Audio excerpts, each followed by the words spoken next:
नबी सल्लल्लाहु अलैहि वसल्लम फरमाते हैं, जब अजान होती है तो एक फरिश्ता आता है, फैसलाबाद में, 8 बाजारों में,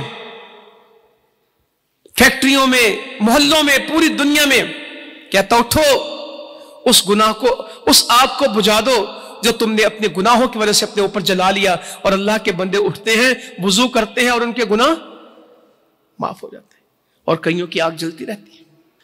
वो कहता भाई सबसे रमजान शुरू हुआ किस कोई नमाज जमात के बगैर नहीं पढ़ी, मेरी कोई फजर तकबीर उला के बगैर नहीं है, मेरी कोई रात कुरान पढ़ने के बगैर नहीं। मुबारक उन लोगों को। कहता बस कारोबार भी ठीक चल रहा है, कोई ऐसी तवज्जो नहीं है मेरी कारोबार की, अल्लाह ताला रिस्क देगा। पता नहीं जिंदगी का आखिरी रमजान है, शायद दोबारा मौका मिले ना मिले। आखिरी रमजान है या आखिरी शाम है, दोनों पॉसिबल है। कोई दिन ऐसा आएगा कि वो जिंदगी में मेरी आखिरी शाम होगी, उसके बाद सुबह नहीं होगी, और कोई सुबह होगी और शाम का सूरज गुरूब होने से पहले मेरी जिंदगी का सूरज ढल जाएगा। और कोई दिन मैं जिंदगी में आखिरी घर में गुजारूंगा, और उस रात में कहां होगा? कब्र की पहली रात होगी। वैसे प्लान किया, कभी लिखा है बैठ के कि कब्र की पहली रात कैसी होती है?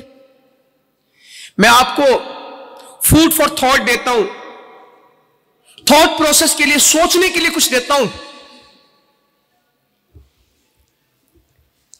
एक मजमून लिखेंगे बैठ के, कुछ स्टडी करके, कुछ रिसर्च करके, कब्र की पहली रात। उसका उन्वान क्या लिखे?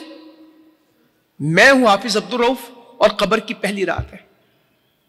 मेरे बच्चे, बीवी, घर बार, कारोबार, दोस्त, वो कहां और मैं कहां, और सिलसिला क्या होगा? उम्रे के लिए जाते हैं ना, यहां से पूछते हैं यहां होटल कहां होगा, वो फलां गेट की तरफ होगा, वॉशरूम तो दूर नहीं होंगे, बस कहां मिलेगी, खैमा कहां मिलेगा, यहां से बंदोबस्त करते हैं। बच्चे को इस्लामाबाद एडमिशन कराएं तो यहां सोचते हैं उसका हॉस्टल किस तरह होगा, खाना किस तरह होगा, बोर्डिंग किस तरह होगी। मैं कब्र में हूंगा तो वो रात कैसी होगी? तो मैं डिटेल में नहीं जाता, डिटेल आपके जिम्मे छोड़ता हूं। टॉपिक मैंने आपको क्या दिया? रिसर्च का, सोचने का, कि कब्र की पहली रात किसी की नहीं, मेरी। मैं कब्र में पड़ा हूं। ये मैं कब्र में जाऊंगा, ये वहम है कि हकीकत है? कितना वक्त रह गया? कल वाले आज नहीं है, आज वाले कल नहीं होंगे। इस फैसलाबाद में जमीन खा गई, आसमां कैसे कैसे, वो मैं सारे उंज हो गए। कब्रों में आजकल लिखा होता कब्रिस्तानों के बाहर, मैं अहम था, ये वहम था। मैं अहम था, ये वहम था। एक कब्र में मैंने लिखा जैसे तुम हो ऐसे ही हम थे, और जैसे हम हैं अब ऐसे ही तुम होने वाले हो। जो तुम्हारी जिंदगी है, हमारी जिंदगी भी ये थी, और जो आज हमारी जिंदगी है, कल तुम्हारी जिंदगी भी। तुम्हारा घर वो नहीं जहां रहते हो, ये कब्रिस्तान तुम्हारा ठिकाना है। इन कब्रों में एक कब्र है तुम्हारी। कब्रें बाहर से एक जैसी होती हैं, अंदर से बहुत मुख्तलिफ होती हैं। अंदर से बहुत मुख्तलिफ होती हैं। नबी सल्लल्लाहु अलैहि वसल्लम कब्र से इतना डराते, इतनी दुआएं करते, अल्लाहुम्मा इन्नी अऊज़ु बिका मिन अज़ाबिल क़ब्र व मिन अज़ाबिन नार पढ़ते थे। हमने कभी सोचा कब्र के बारे में? जिंदगी तो कुछ नहीं है। तो वो फरिश्ता कहता है उस आग को तो बुझा ले जो अपने गुनाहों की वजह से तूने जला दी। बड़े लोग हैं, कहते हैं हाँ भाई फिक्र ना कर, किसी और को जाके पैगाम देना। आज जो हम मेहमान तेरे पास आए बैठे हैं, रमजान क्या, जिंदगी में भी नमाज नहीं छोड़ी। मुझे अल्लाह उनकी मग़फ़िरत फरमाए, मेरे घर के कुछ लोग थे,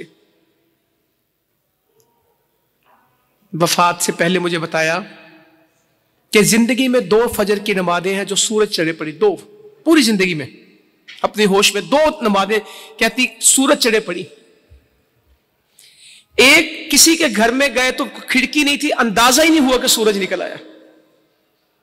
और एक दूसरा भी ऐसे कहते जिंदगी में 2 नमाजें याद हैं जो सूरज के बाद पढ़ी हैं, वरना जिंदगी भर नमाज कभी कज़ा नहीं हुई।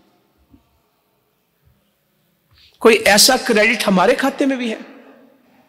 ہمارے ایک محلے کے نمازی، میں ان کے لیے دعا کرتا ہوں، ماشاءاللہ جب وہ مسجد میں آتے ہیں فجر میں تو 16 بندے گھر سے آتے ہیں، کتنے بیٹے پوتے نواسے آدھی سب وہ بنا جاتے ہیں۔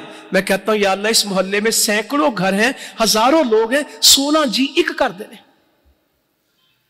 اور کئی ایسے ہیں کہتے ہیں رمضان میں بھی مسجد میں جا کے نماز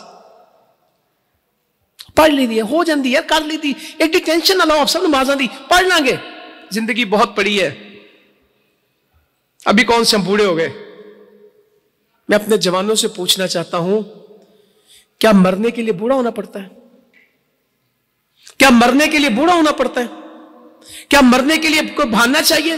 ہمارے ہاں ایک مت بنی ہوئی، ایک خام مفروض ہے، اور کوئی بہانا چاہیے تھا مرن لی، مرنے کے لیے کوئی بہانا نہیں چاہیے، مرنے کے لیے کوئی عمر نہیں چاہیے، مرنے کے لیے کسی بیماری کی محتاجی نہیں، اللہ کا فیصلہ تو اور بندہ گیا۔ کوئی سجدے میں بھی فوت ہوتے ہیں، کوئی قرآن کی تلاوت کرتے بھی فوت ہوتے ہیں، کوئی روزے میں فوت ہوتے ہیں، کوئی حج کا احرام باندھے فوت ہوتے ہیں، اور جو جس حال میں فوت ہوگا اسی حال میں، کوئی سود کے پیسے وصول کرتے فوت ہوتے ہیں، کوئی کسی کی زمین پہ قبضہ کرنے جاتے اور گولیاں لگتی اور مارے جاتے ہیں، کسی کا ناحق چیز، کوئی چوری کرنے ڈکیتی کرنے وہاں پہ مارے جاتے ہیں، ہر ایک کی موت ہے، مگر انجام اس کے اوپر ہے جس حال میں گیا۔ اپنی زندگی ٹھیک کریں۔